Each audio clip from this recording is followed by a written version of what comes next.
Morning, and again welcome from Derby in the United Kingdom where I live. And this podcast I'm going to talk to you about getting a good start, because I've done the plots for you and I've done the main characters, so I'm now moving on to lesson 5, which is all about getting a good start. And I'm going to show you how I use my starts in all my stories, and I'm going to read a few of them just so you can get to see how I do it. So, lesson 5, getting a good start. And what should be in the start? Well, let's have a look.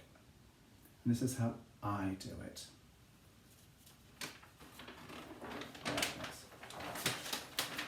For me, in your start, you should have the following things. 1, you should be introducing your main character, so that your reader knows this is the main character, and his or her name goes first, so they know it's the main character. Secondly, you introduce your sub-characters. Remember, the second layer of characters that go under the main character, and they are there to support the main character. So, in your introduction, you should be giving your main character away and the sub-characters away. And also, you should be saying to the reader where the character comes from. Where are they? What part of the world? And you can also, it says here, I've put down comes from where? Yeah, the background. So, like in a lot of my stories, I give you the background, where they've come from. And the 5th one is, what time of the year is it? Is it autumn? Is it spring? Is it winter? Is it summer? Because again, that sets the scene, it sets the atmosphere, it sets the background, because it sets the weather. So that's how I tend to do it. So in my introduction, which has got to be powerful, because that is very vital, because you've only got those few short lines to entice and engage your reader to see what you've written about. So,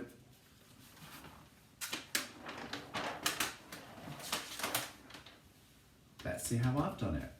So I'm going to get my little book here, The Smart Kids, and I'm going to go through a few of the characters. And I just wanted to keep this session short and simple. So, your start is vital, it's important, it needs to introduce your main character, your sub-characters, where in the world your character is, the background, and for me, what time of the year is it? And again, also remembering that if your character is in the Northern Hemisphere, well, the summer months are, May, June, July, August. If they're in the Southern Hemisphere, in New Zealand or Australia or in South America, it's the reverse. June, July, August, May, they're the winter seasons, the colder month seasons. So again, you've got to adapt your storyline and say, no point in saying, it was a lovely snowy day, and you've got your character in January and your character is in New Zealand. It's summer. It doesn't stack up. So just remember that. And of course, writing your stories is all about, and I say it every single podcast, it's all about getting your readers to turn those pages. That's what it's all about. So let's have a look. Right, so in my book, The Smart Kids, Angela, she was my first character.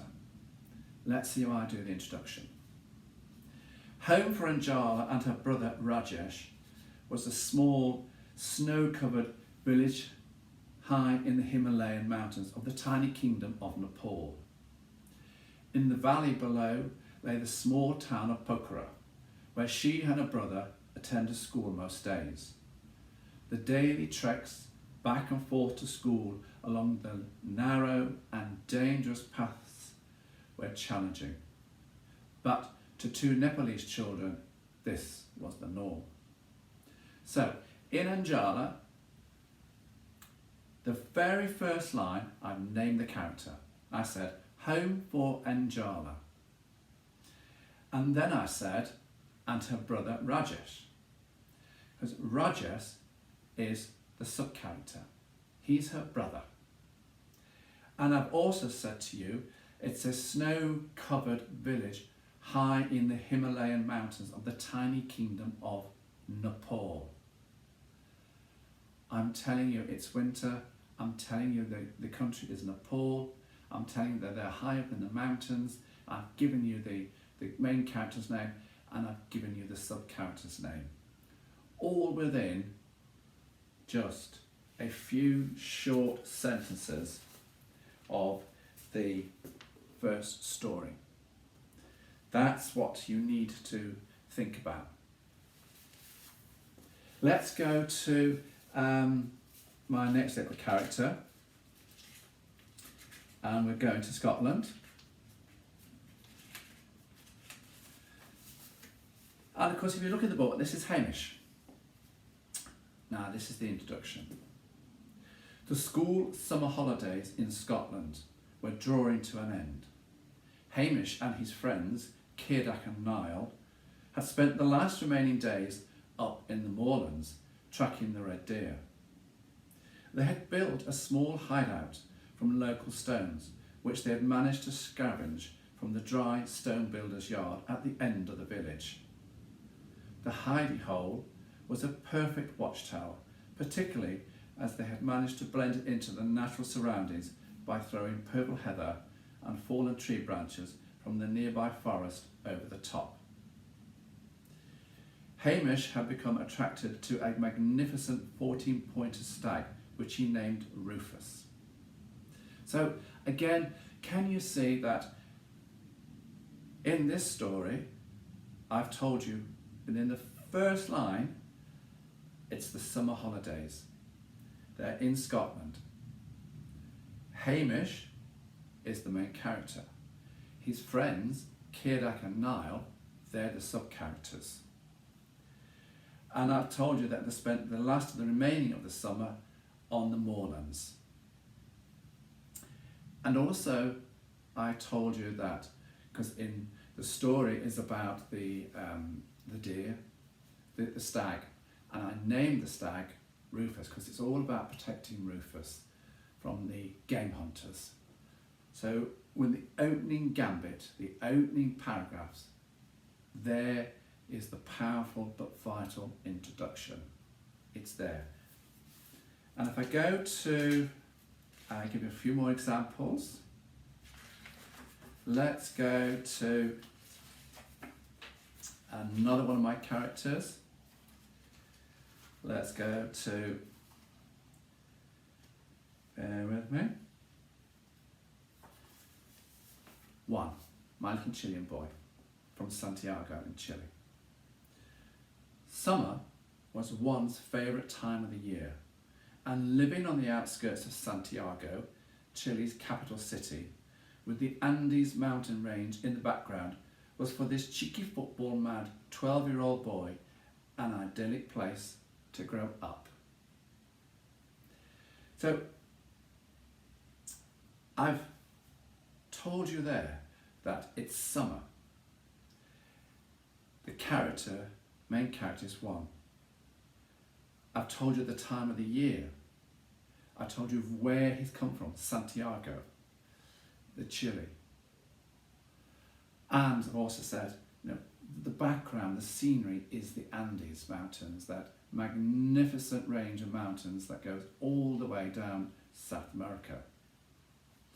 I've told you his age. I've described him as a cheeky football mad character. And he's a 12-year-old boy. So again, in the opening lines, I've told you quite a lot about the story, and that's what you need to do. I don't introduce, actually, in this one here, Jose, the sub-character, until a little bit later on in the story. So sometimes you don't necessarily have to put your sub-characters in the main opening shots. But as long as you get your sub-character in pretty quickly afterwards, that's okay. Let's have another example. Let's go to my little Russian girl. And this is, so here we go. Yakutish Airlines flight R3477 from Moscow's Vunkanova International Airport touched down at Yakutish Airport 24 hours late, having been delayed as a direct result of adverse weather conditions. The normal night flight time for the 757-200 was around 7 hours, with a bit of give and take for unseen circumstances. The blizzards that had been raging across the central Siberian plateau over the last few days had finally blown themselves out. Dushka, standing in the middle of the arrivals hall with her older brother Mikhail, who had driven them from the short distance to the airport that stood on the northern perimeter of the city, looked at the weather app on her phone. It was showing -17. Spring was just around the corner, but winter hadn't quite finished sweeping the area. She had only one last trick up her sleeve. The snowstorm that was spreading south from the Arctic Circle would arrive later that night, bringing with it more snow to the city that was already buried deep in it. Yakutsk is the capital city of the Russian Republic of Sakha, sitting on the Lena River approximately 450 kilometers south of the Arctic Circle. So again, I've told you where the character is, I've given you a bit about the background, I've introduced you Mikhail, the sub-character. He's her older brother. I've told you where the story is set, in the Siberia, the coldest city on earth, in Yakutsk. And so immediately you have told the reader a lot of information, and hopefully that they like that information, because then they will go on to read the next chapter and then to do this. Keep turning those pages and looking up and down the book and going, oh wow, I need to read some more of this. This is what you write for, getting your readers to turn the pages. Let's have another example. Let's go to, flick over, Anaru. Anaru was born in Dunedin, a city known for its Scottish and Maori heritage on the east coast of South Island, New Zealand. His father's side of the family originated from Aberdeen in Scotland, arriving in New Zealand close to 40 years ago. His mother's descendants could be traced back to one of the local Maori tribes around Rotorua on North Island. When he was born, his father had insisted in keeping the Scottish family tradition of the name of Andrew, but his mother wanted a Maori connection, hence the compromise, Anaru, the Maori for Andrew. Queenstown, where Anaru grew up, was a small resort town that sat on the shore of Lake Wakatipu in Otago, a region in the southwest corner of South Island, New Zealand. The town itself was renowned for its sporting excellence. In winter, the Southern Alps, the backbone of South Island that surrounded Queenstown, attracted thousands of skiers from around the world. So, again, I have the first word in that story is Anaru. There's the main character. He's from Dunedin, that's where he was born. He's from South Island, New Zealand. And I've told you that he's grown up in Queenstown. So yes, he was born in Dunedin, but they moved to Queenstown. And I'm telling you where Queenstown is. It's on the shoreline of Lake Wakatipu in the Southern Alps of New Zealand. And I said to you it's a sporty town because I'm telling you about the skiers. And in the summertime, if you go just a little bit further down, there's G-force, paragliding, trekking, hang gliding, water paragliding, jet skiing, parasailing. It's a sporty event. And then I go on to talk to you about the sub-characters there, who they are and what they do. But the first bit is they're all there to attract your reader to look at your story. And we'll go for one more, Emerita. And this is my little Swiss girl. The small Swiss alpine city of Davos lies near the southern German border. For Emerita and her 3-year-old St. Bernard rescue dog Gretel, it was home. Midwinter in the Alps meant deep snow, and with that came the reality of avalanches, as layers of snow that had built up on the mountains over the harsh winter months became unstable, threatening to engulf everything that lay in their paths. So again, I've named the main character.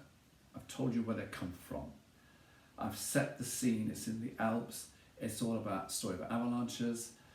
It's on the southern German border, the city of Davos. So I have set the scene.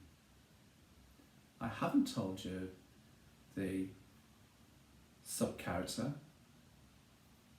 is her brother Henrik. He comes in very shortly afterwards.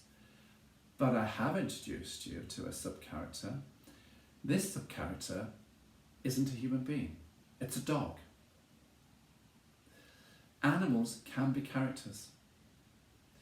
So I've told you within the third line here that the Mount St. Bernard rescue dog was called Gretel and she was 3 years old.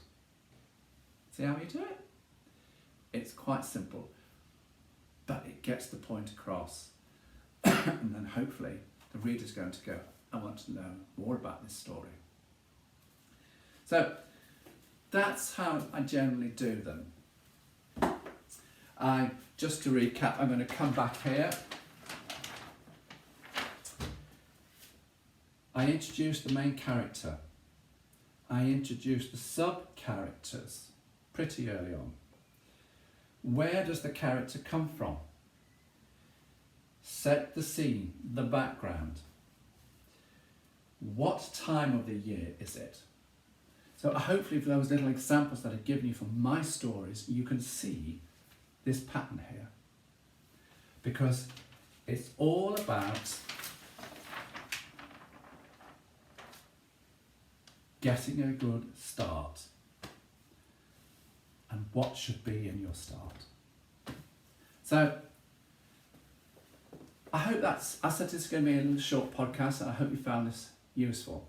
Next week I'm actually going to do the podcast of Alderwood, the Icelandic boy.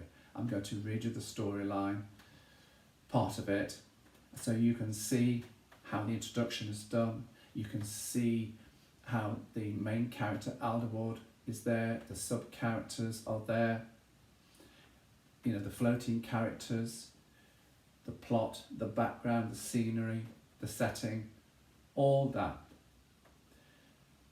So you can now start to see how I knit the story together with what I've been telling you over the past few weeks. So I'm really looking forward to seeing you next week. But for that now, thank you very much for listening. Stay safe and have a good week. Bye for now.